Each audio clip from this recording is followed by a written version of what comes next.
Hello, once again, folks. Tyler Tamberlane with another Obscurity in Miniature. Today we're going to look at the crossover from Street Masters with BattleCON, which make the Indian games from Level 99 Games. This was made by Blacklist Games, part of their Street Masters original Kickstarter expansion set that they made.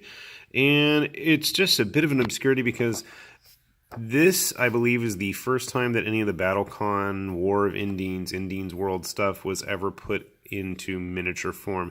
There was the Argent game, but I don't remember any of the characters being directly related to the BattleCon game. So this contains 3 figures. We've got Star Knight Eerie, Kadeth, and Clinhide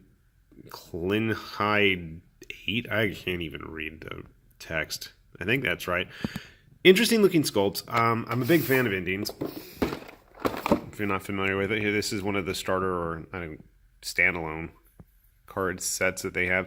It's basically a 2-player fighting game along the lines of Street Fighter or Guilty Gear. I like it more like Guilty Gear, but anyway, we're getting totally off task. Let's take a look at the figures. This is the game. If you're interested where these figures come from, you can see Eerie right there.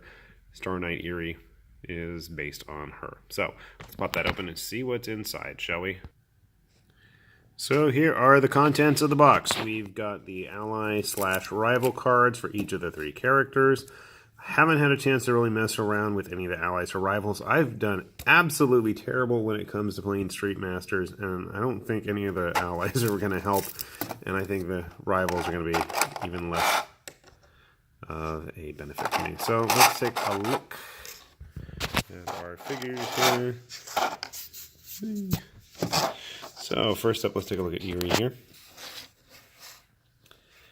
So about 25mm size base.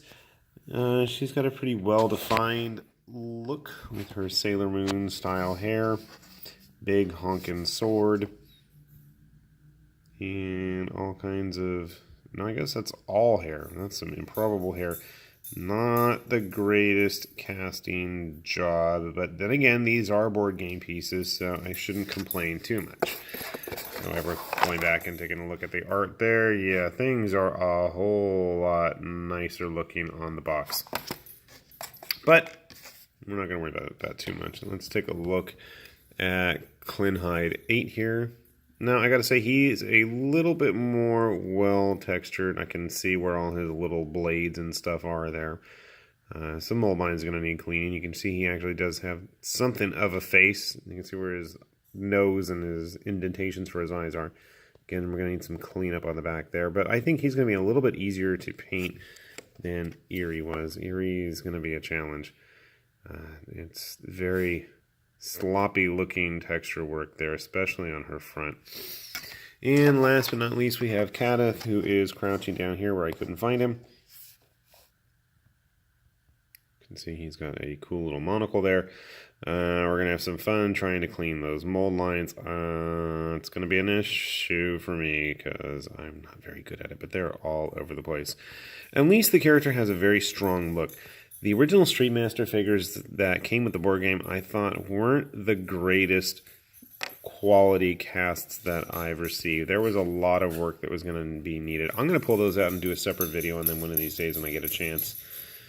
And the dog just will not stop wandering back and forth in front of me looking for attention. But they are interesting looking characters. I mean, if you're just looking for something different, finding them might be a bit of a challenge. But, you know, there's plenty of people that seem to flip this stuff on eBay like there's no tomorrow. I want to say hopefully they'll be available directly from Blacklist Games. They might actually be available from Level 99 as well. I'm not 100% sure. But how do they stack up compared to other tabletop figures? Well, let's find out. So I'm just going to grab my usual GW Witch Hunter there. We'll grab our Shadows of Brimstone Samurai. So you can see that although the Shadows of Brimstone Samurai, you know, technically is a board game figure, he's a little bit taller than these guys. I was kind of disappointed that the Street Masters figures themselves were about 28mm instead of what I would like to think is the standard 30mm these days. But that's more my nitpick than anybody else's. Let's just see if we can grab a couple there. I have a random Creature Forge token of my son's there of a zombie. It seems to fit in much better Another Shadows of Brimstone figure, yeah. Pulling it back a bit. Let's see if I can get them in focus. So, I mean, I guess if you had them in a lineup or a tabletop game, they wouldn't look too out of place outside of their hopefully bright and garish colors that I can paint. We'll see how that goes. So, interesting looking figures. I hope this is the start of many more to come, because just like Guilty Gear and the other Arc System games, these characters have a lot of flair and vibrancy, and I think it would be a lot of fun having something of that style more often on the tabletop. So, keep an eye out for them. They're interesting stuff. And with that, I will say this has been Higher Lord Tamberlane and his Obscurities Miniatures saying see you later. Bye-bye.